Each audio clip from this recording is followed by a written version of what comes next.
the Viking philosophy towards dragons is that they're just the bane of our existence.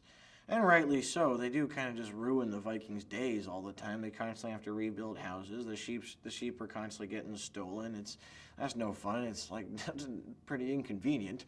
And so of course the idea is like we want as little to do with these things as possible.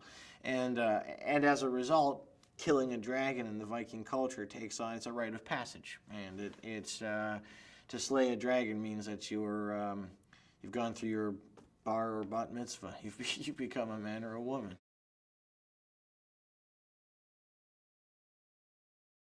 And I think Hiccup is the first to see that, yeah, they're not the enemies. They're not the 100% evil creatures that they've been painted. That they're kind of stuck in an awkward situation themselves. And strangely, I think that Hiccup probably identifies more with the dragons than it does with the Vikings.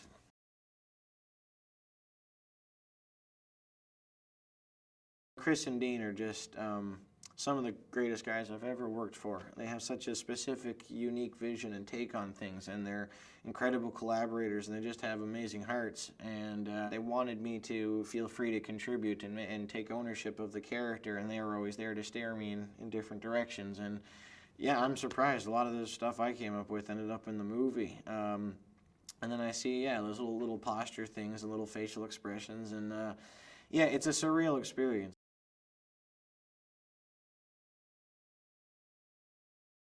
Astrid just melts my world. My God, that's just like that. Regardless of how docile and weak Hiccup seems, Astrid is the girl of his dreams. I think for a bunch of different reasons. But yeah, she can do no wrong in his eyes.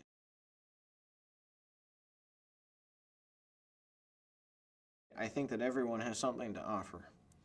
And I think that a lot of people, given the different environments they're in or situations they find themselves in or the people they're around, that will go unnoticed even to them. But I definitely think that everybody's got something to give, and then everybody plays a role, and everyone's got something to contribute. Sometimes it takes a paradigm shift. It takes big things happening for those people's virtues to become apparent. But I think the sort of, if there's a message to this movie, it's that everyone's got something to offer.